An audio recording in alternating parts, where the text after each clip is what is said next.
Hey, race fans! I'm here with Brian Herthler. Brian, how you doing tonight? I'm all right. I didn't do so well, but I try not to let that influence my overall mood, especially when the fans come back. So, not a good night as far as points or anything else. Not money either. I think I got $20, but You're things still happen. here though. Yeah, things happen. Brian, who is your favorite driver? Before I go on, of course I'm still here. That modified race was pretty much maybe the best one of the year. So Yeah. a lot of people pack up and leave, but I'm a fan first and I race second. I come here forever to watch. So yeah, I come to watch too. So Thank yeah. you. All right, go ahead again. No, you're good. Who's your favorite driver? I watch my brother and my nephew, obviously, when I come here, but I have so much respect for Jeff, Craig, and Dwayne. I did before I started racing, but now that I have to come from the back every week, and people, no matter how, I got penalized tonight, and there was contact. I knew I was going back. I didn't go complain. Most people complain. It's it happened. It's over with. But knowing what they have to do every week to come through, if you pass 15 cars, or if you're trying to win, you pass 15 cars, or if you start in the consi, some of them cars are probably not going to be running a constant line. They might be out of control, and you are going to make contact with people. Brett wasn't out of control, but I'm just using, for instance, you're coming through, you are going to make contact with people. So the grief that people give them for being fast is probably usually unwarranted. All three of them are top shelf drivers to be able to do what they do here without causing mayhem. Absolutely. Yeah. So how different is it from running a Sportsman to a modified? I guess I'm a pretty good person to ask. I've probably done a lot of both, but the modified, the throttle does a lot more with the car. The Sportsman cars are a little more lazy with the throttle, especially if you go down to a crate. I still run it open because that's what I have.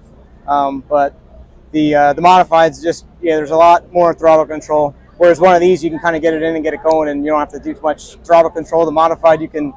The night I won, actually, on the restart, when I started pole, I just lit the tires up and ended up in the middle of the track. That's something I would never do with lack of power, but not being used to it, first race of the year, maybe being a little overexcited that I was on the pole. So Definitely. Yeah, everybody's entitled to some mistakes. You just try and limit them and not affect anybody else's night. Absolutely. That was my next question then. So is it correct that you won your first modified feature on May 28th for Balls to the Wall, correct? That was your first May modified? 28th, yep, yeah. So can you recap the night? How did you feel? What were you thinking? Just your overall general thought about it. I always feel like I could win, but that doesn't mean I should win or will win. But even if I run the modified, I know that if everything goes right, I could potentially win. Now, whether that's maybe with the Sportsman, I might have a 15% chance of winning. If you 6 wins times 20 races, it comes out to something like 30%. But that was last year. This year, I've only won 1 out of maybe 10.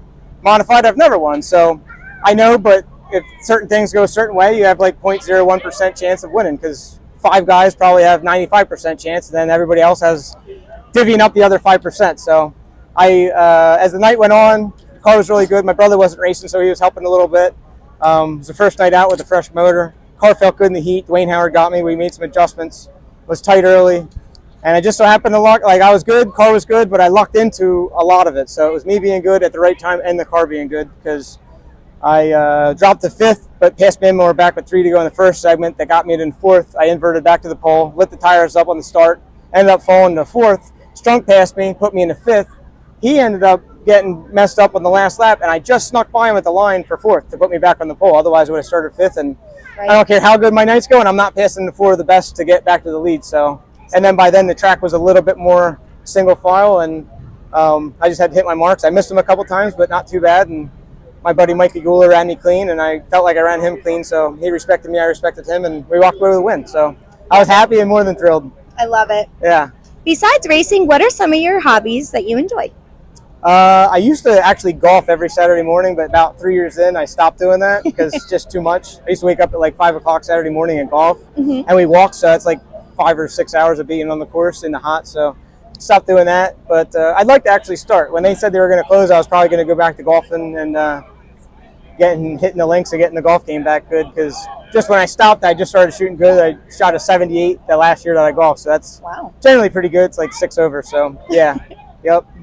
So when you go to the Cheesecake Factory, what flavor or slice? You might have seen that on Snapchat. I think this is an influenced question. If we do them here on the media station. Whitney's laughing, she's cackling. Go ahead, bring it to me. What is your favorite slice? What is the flavor you're getting, Brian? I break it up because they're all so good.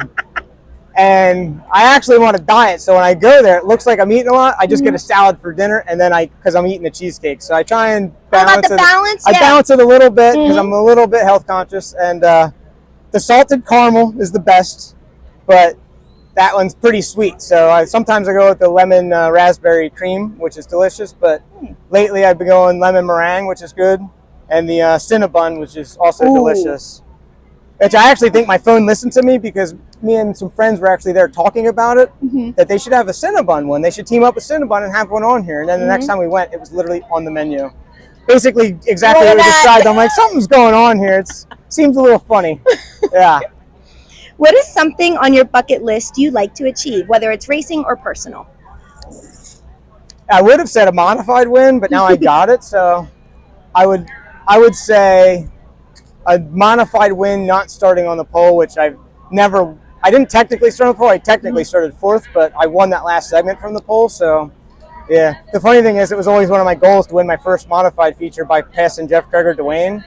And in a roundabout way, I technically passed Jeff, even though he was semi-broke or something happened there on that last lap. So I technically passed him to get to the pole in the last segment, or the second to last segment. So it was pretty cool for that to happen. And yeah, it was a crazy night. So I would say that, or maybe win a sixer, but it's tough when you only win 5 times a year.